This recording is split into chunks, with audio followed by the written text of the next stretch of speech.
Yo, what's good, YouTube? It's Zai. Welcome back to a brand new video on the channel. Where today we're back with a brand new not Manimal video, actually. Today we are back here with our Myths Fantasy Football League Week 1 results, and I can't wait to show you guys, but I will say we did come away with the dub against our opponent, which, if you guys want to see more weekly updates on fantasy, let me know down below. And yeah, let's head on over to sleep. As you guys see, I did come away with the dub against Team Brian Allen. He did have Aaron Rodgers, which I thought was going to go off for him. But Aaron Rodgers only got him 4.7 fantasy points, and compared to my Lamar, his first 23, still got 21.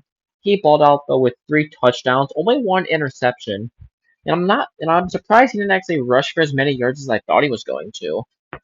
Then we move on down to our running back, Elijah Mitchell. As you guys can see, he is on IR, and only got me 4 fantasy points out of 13, which was pretty scary compared to his Clyde Edwards-Helaire that got him 22.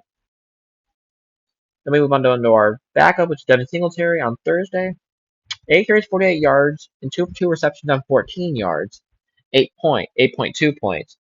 Compared to his Kareem Hunt, it looks like his running backs were like the bulk of his team for us because we did not do good with our running backs.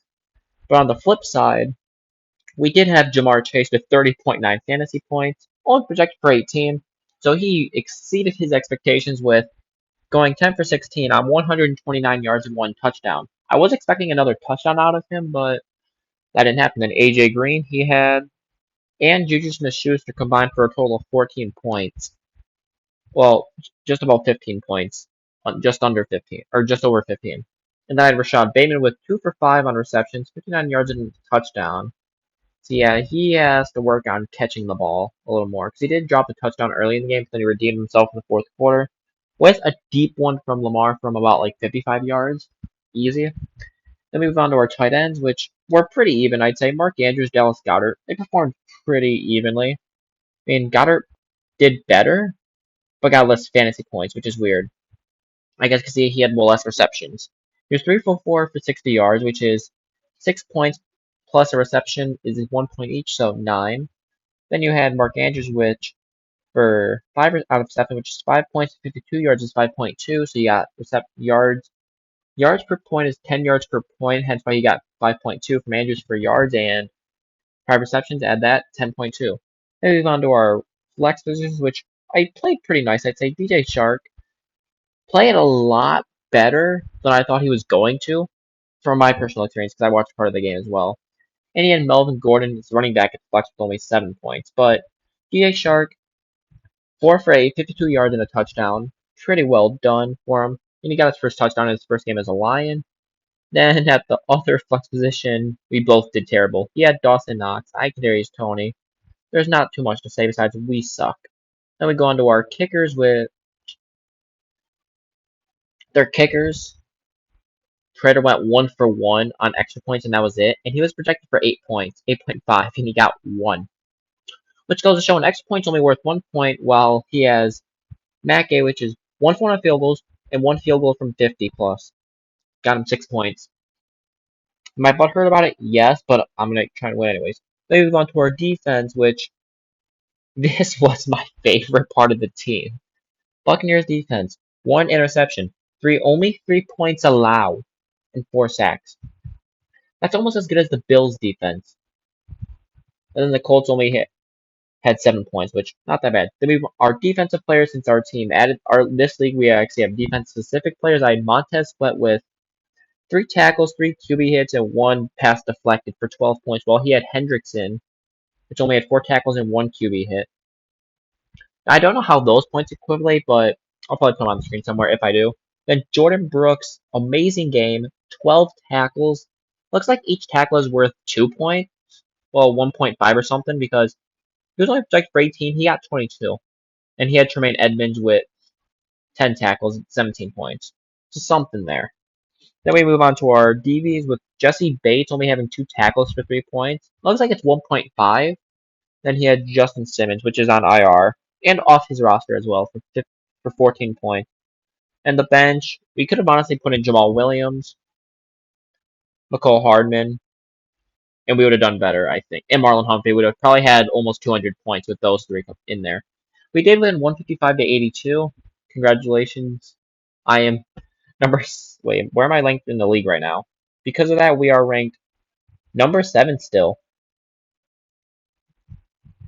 Wait, and there's 16 teams. So I'm second to last on the winners. Then for this week, guys, we do have Lamar Jackson going against Miami, which should be a good game. Projected for 21. We are projected to lose, though, so that's the only worrying thought. If we want to move our running backs, we can't. But Lamar Jackson versus Kyler Murray. They're going against the Raiders. I don't expect Kyler to do as good. Then we got Singletary against Henry.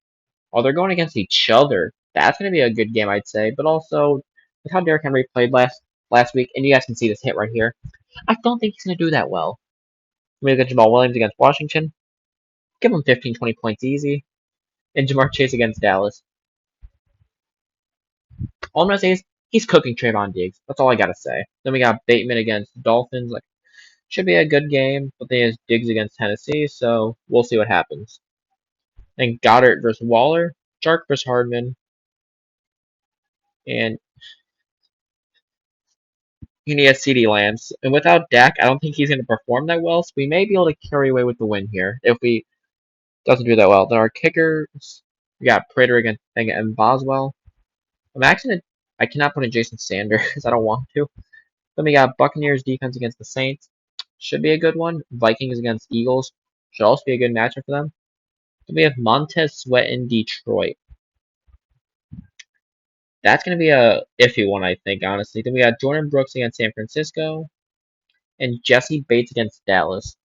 Or you can put in Marlon Humphrey, which is not honestly the move it wants to make, but hey, I could do that if I wanted to. Then our bench, we have to move Elijah Mitchell to IR.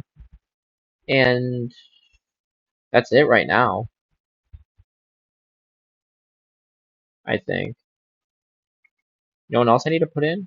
I think that's it. Yep, that's all we can do to our team, guys. Looks like we are projected to lose, though, which would put us at 1-1. And I'm going to show you guys like a before and after. This was before week 1, and this is my team after week 1.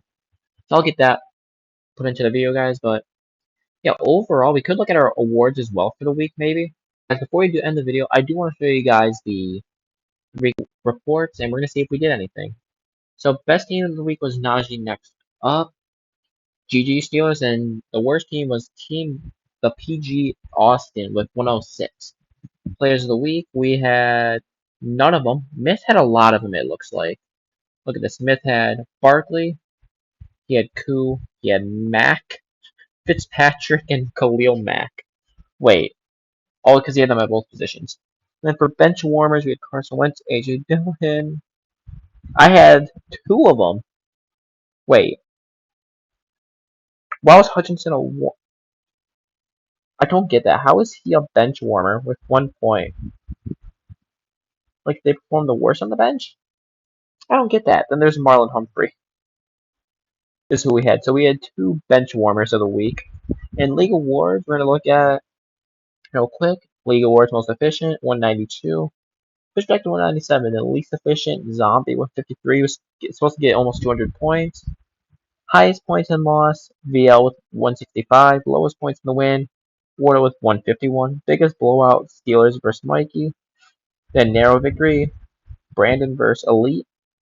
Overachiever 242. And the underachiever was Brian Allen.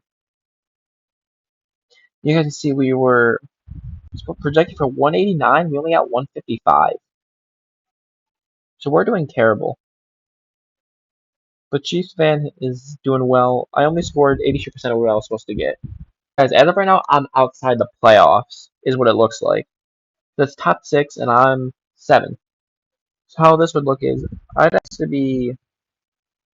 Wait.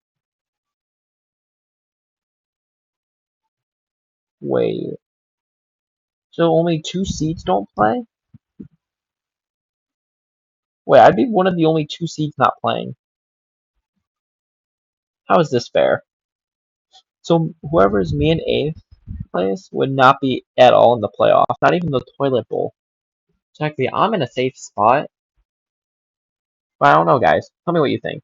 Yeah, guys, that will wrap up the video. If you did enjoy, leave a like. Subscribe if you're new to the channel. We're on the road to 500 subscribers, and I don't know. Actually, no, we're on the road to 1,000. I forgot for a second, but we are on the road to 1,000 subscribers. So if you guys haven't done so already, hit that subscribe button if you haven't done so already. And yeah, tell me how I can make this video more efficient. Tell me how I can make these types of videos more efficient for you guys. And yeah, you guys are all the best. God bless. Remember to keep them first. Subscribe to Myth, and I'll see you guys in the next video.